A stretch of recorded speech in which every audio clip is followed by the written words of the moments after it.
حضرت منصور بن عمار رحمۃ اللہ تعالی علیہ ایک روز بیان فرما رہے تھے کہ ایک حقدار نے 4 درہم کا سوال کیا۔ حضرت منصور بن عمار رحمۃ اللہ تعالی علیہ فرمانے لگے کہ جو شخص اس کو 4 درہم دے گا میں اس کے لیے اللہ کی بارگاہ میں 4 دعائیں کروں گا۔ قریب سے ایک غلام گزر رہا تھا، ولی قابل کی رحمت بری آواز سن کے اس کے قدم تھم گئے اور اس نے اپنے پاس سے 4 درہم نکال کے اس مانگنے والے کو دے دیے۔ حضرت منصور بن عمار رحمۃ اللہ تعالی علیہ فرمانے لگے کہ بتا تو کون سی 4 دعائیں کروانا چاہتا ہے؟ وہ غلام کہنے لگا کہ پہلے دعا یہ کیجئے کہ مجھے غلامی سے آزاد کر دیا جائے، دوسری دعا یہ کیجئے کہ اللہ پاک مجھے ان 4 درہم کا بدلہ عطا کر دے، اور تیسری دعا یہ کیجئے کہ اللہ پاک مجھے اور میرے مالک کو توبہ کی توفیق عطا فرما دے، اور چوتھی دعا یہ کیجئے کہ اللہ پاک میرے مالک کی، آپ کی اور تمام حاضرین مجلس کی مغفرت کر دے۔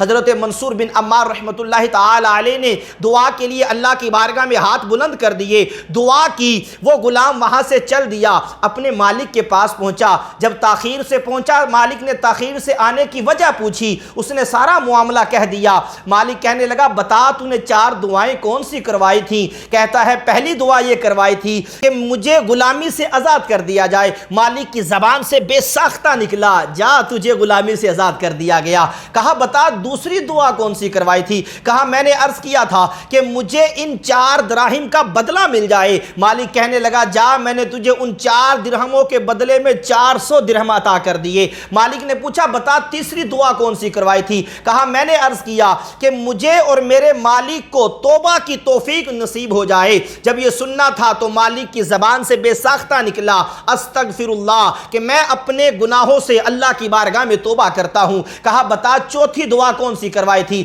کہا میں نے عرض کیا تھا کہ میرے مالک کی، آپ کی اور تمام حاضرین کی مغفرت کر دی جائے۔ مالک کہنے لگا کہ پہلی 3 تو میرے اختیار میں تھی، وہ میں نے پوری کر دی، چوتھی میرے اختیار میں نہیں ہے۔ رات کو جب مالک سویا، قسمت جاگی، خام میں آنے والے نے آ کر کہا کہ میں ارحم الراحمین ہوں، جو تیرے اختیار میں تھا وہ تو نے کر دیا، اور سن میں نے تیرے غلام کی، منصور بن عمار کی اور تمام حاضرین مجلس کی مغفرت کر دی۔